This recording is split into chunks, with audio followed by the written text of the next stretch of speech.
How's it going? Mind if I ask you some questions about what happened? I can, man. Yeah, it was just a beer run. Just a beer run like this happens all the time or what? No. How many people was it? I just one. Like, did he run in and then run out, or was he walking in and then walked out?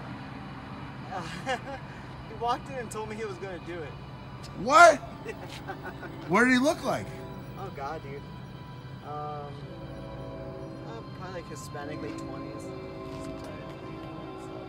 it was just nuts, dude. So he walks in and he says, Hey, man, I'm going to do a beer run. Do what you got to do. what? I'm going to do a beer run. Do what you got to do. What you got to do.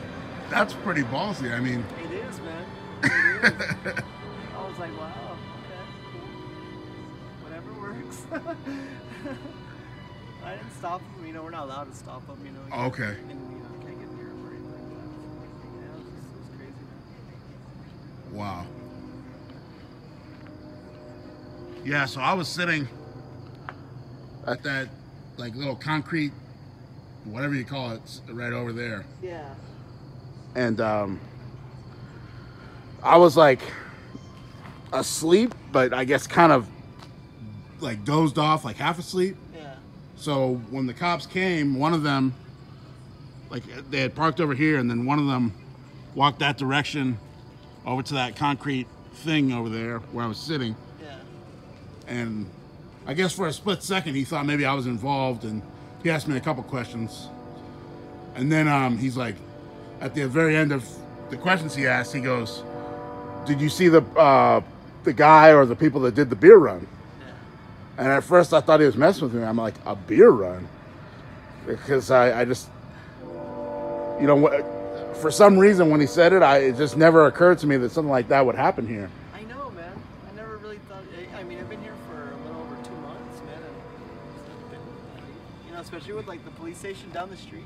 Yeah, yeah. It'd be a lot calmer. You know? I mean, for it being 2 to 3 months without having one, that's still pretty decent compared to my other stores that I used to work at. Right.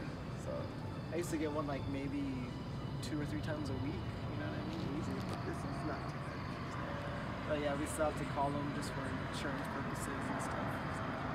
So, you said you worked at another Speedway, or? No, not another Speedway. I worked for another company. Okay, so you worked for another convenience store. Yeah, before all this. Yeah. And it was somewhere in El Paso? Oh yeah. Like what part of El Paso? Like up on Montana and stuff like that. Okay, Yeah, okay. so it wasn't, that one was pretty hectic, but yeah, this one's calm as shit. Oh yeah, yeah. I like it. I would have thought that this would be a very safe area, but of course, no place is 100% free of crime. Yeah. Yeah. That's true. Yeah, so I don't know, man. Just did that. I mean, I'm so used to them, but it's like I wasn't sure what the policy was here, so I was just like, I'm gonna do like what I used to do, you know, at the other stores, and that was it. So Yeah. it wasn't too bad. I mean, you did what you had to do. If they said just let them take whatever, Yeah. then I mean, there's nothing on you, so you're good. Yeah, I hope so. We'll see. We'll see what happens. Oh yeah, how much beer did they take? 2 18-packs. 2 18-packs. Yeah. Damn. Yeah. Fistfuls. Yeah, dude. Well, what type of beer? Just Bud Light of all things, man. At least get some flavor to it. I was gonna say that's like a totally El Paso thing right there. Yeah, they really That's is. like that's how you know you're in El Paso. Yes. He could have taken all sorts of stuff, but he'd go straight for the Bud Light. That's very true. I don't know why that beer is just number one around here. There's so many better choices out there, man. And I bet if he had a third hand, he probably would have gotten some hot Cheetos, So hot Cheetos. because that's like another El Paso thing. Yeah, that's very true. Yeah, man. But I mean, you know, I wasn't even supposed to be at work today. It's one of those days, man. You know what I mean? You know, it's so funny because when I came here, it was before midnight. It was like around 11:20, I think. Yeah. And the employee at the counter, Freaking out. he wasn't freaking out, but he was pissed because he was like, "Hey, where's the person coming to, because I'm supposed to go home, and whoever's supposed to come next is not here." Yeah. And then he was trying to call the assistant manager, And the assistant manager, like the first one he said was like, well, I'm not the assistant manager right now. I'm off. Yeah. So like even the managers, like nobody wants to work. So even the managers were like dude. fighting amongst each other about who's the manager. So I guess they somehow pulled the short straw, and you ended up getting here, which I guess that wasn't the original plan for you. Was not the plan. I was out, man. I was out drinking, having a good time. Oh man. Hanging out with the girls, and I was just like, I gotta go. I was like, this sucks. I don't want to, but I also don't, like, I don't know. My conscience gets the best of me. I feel bad, you know? Oh no, you being here and telling me the story about how you're here, like not by choice, is proof that there really is. Because everywhere I go, like all sorts of stores that I never saw back in 2019 having for hire signs, everywhere I go, pretty much I'm always seeing for hire signs all over the place. And I'm hearing, like, because I'll not that I'm even trying to eavesdrop, but I'll just walk past people talking and stuff, and I'll be hearing employees and managers saying, like, where are we going to get somebody for the next shift? Like, there's like literally a shortage of workers. Yeah. Nobody wants to work right now. At least for low skilled, like, you know, labor. I don't know how it is for people with like high education, but yeah. Well, I know people are just comfortable being at home dealing with their stimulus or their unemployment checks. It's the way it is, man. It's just the way it is right now. And not everybody's in the same situation. So a lot of those people, going all the way back to like March, April, May of 2020, when they started getting some of that money, coming all the way to now, a lot of those people never spent that money.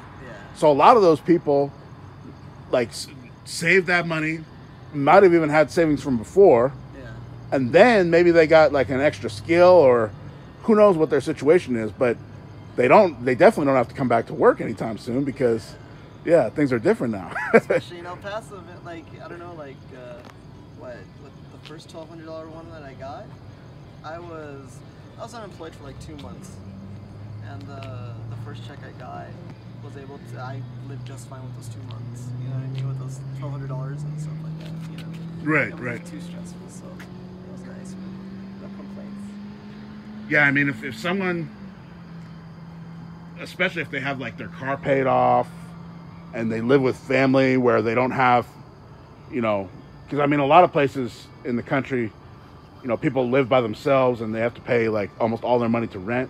I'm sure plenty of that happens here too, but it's a lot more common where people will have a situation where they're living with a family member or something, and they don't have. There's just not as high bills here for a lot of people. Yeah, man. You know, it's pretty easy living here. You know? Even with the minimum wage, if you have a couple of people living in the house with that, it's doable. You know, it's not too crazy, you know? And then especially if people are getting, not that they should take advantage of the system, but like if someone is working minimum wage, if they can even get just the smallest amount of government assistance, that really helps, because now you're not paying for your own food, you know, or you're not paying for most of it. Yeah. Oh yeah, my friend, she I was like, I went to her store and I was like, can you give me this little parfait and stuff like that? And she was like, oh yeah, no problem. So it was like $1, and she bought it and stuff, and it showed her balance, and she has like she has $2,100 of food stamps in her card right now. I was like, what the hell, dude? And she's all like, yeah, government help, you know what I mean? I was like, that's insane, man. I always wondered about how those programs work, because like I guess if you're a woman with children, it's pretty much like you're a shoe-in. How does that work? Oh, I have no idea, man. Yeah, I'm just as clueless with it. I've never done any of the government help at all, and I don't know. I've never applied for it, but I browsed it one time, and this is a couple of years ago, and I just got turned off by it, and I turned away because like they started asking so many questions. Like they literally wanted like everything down to the penny that was in my bank account, and it just seemed like they were going to take over my life. So yeah, that's what it seemed like. You know, like you'd have to keep up with them, and all the questions that they'll ask you are like per month basis and all this stuff. I'm like, I don't know. yeah, it's like you're like their little slave or something. Yeah, I'm good without it. Yeah.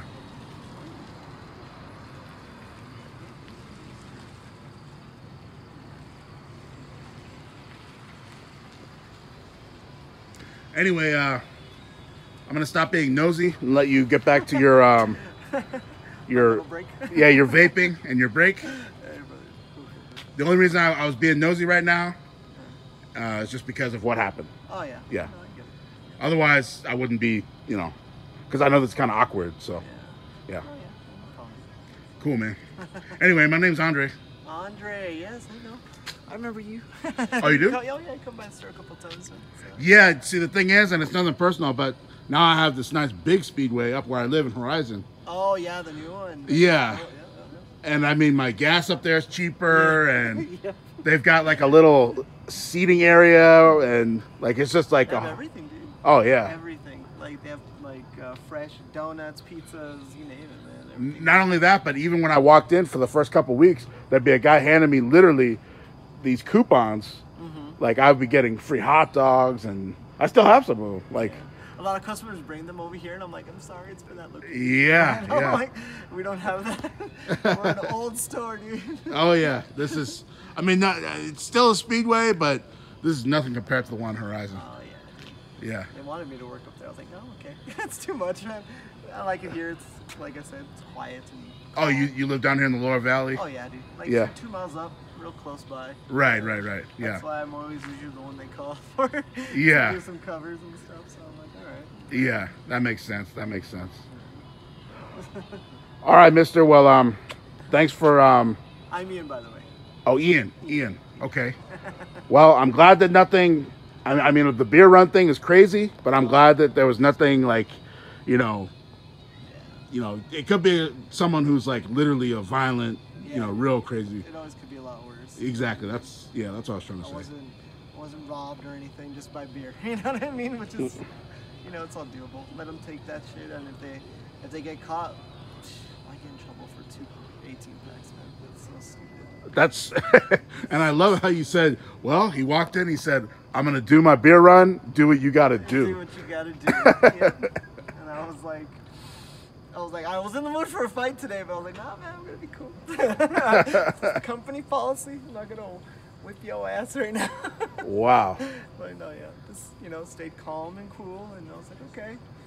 He was just so cocky. It just, I was like, you felt like he was like, I'm gonna get away with this, and I know I'm gonna get away with this. So, bye now, and I'm like, geez, man, I don't have the goal for that kind of stuff. I just don't. Yeah, I don't think you get paid enough to be Superman, so. No, dude. No Yeah. way. Especially to save some beer. Yeah, dude. For anything in there, it's all insured. It's not my problem. You know what I Right. mean? So, but it's like, yeah. I can, Trust me, these companies, they make enough and they have insurance policies, and not that there should be thefts, but I mean, they've got all the planning for that, and obviously the police department and the company is going to try to do what they can to prevent stuff like this from happening in the future, but when it does happen, it's not the end of the world. Yeah, that's true. Yeah. So. Yeah, so that's why I'm just chilling. I've been in this kind of retail business for over like 10 years, man. So I know what happens, or it's not my problem. I'm not gonna put my life in danger for them. You know what I mean? Right, Just right. Chill out, But yeah, today was just one of those days. It was like I did not want to be here today, and something was off today, and I was like, there you go, another thing to add to that. I was like, awesome. The world was off its axis just a little bit. Yeah, just a little bit.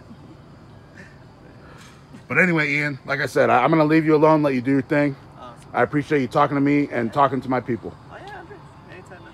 Oh, and I'll text you this video if you want it. Okay, cool. No, I'm good. Do your thing. Oh, I actually, you know what? I just realized if I text it to you, that sounds kind of creepy, because that sounds like I'm trying to get. Okay. Yeah. Yeah. We try to keep our numbers out of. Yeah, customers' yeah. hands, So. but yeah, no, it's all good. Man. All right, cool, Just man. let me know how it goes. Yeah. I'll be here all the time. All right, man. Enjoy your break. All right, thanks, Andre. Yep.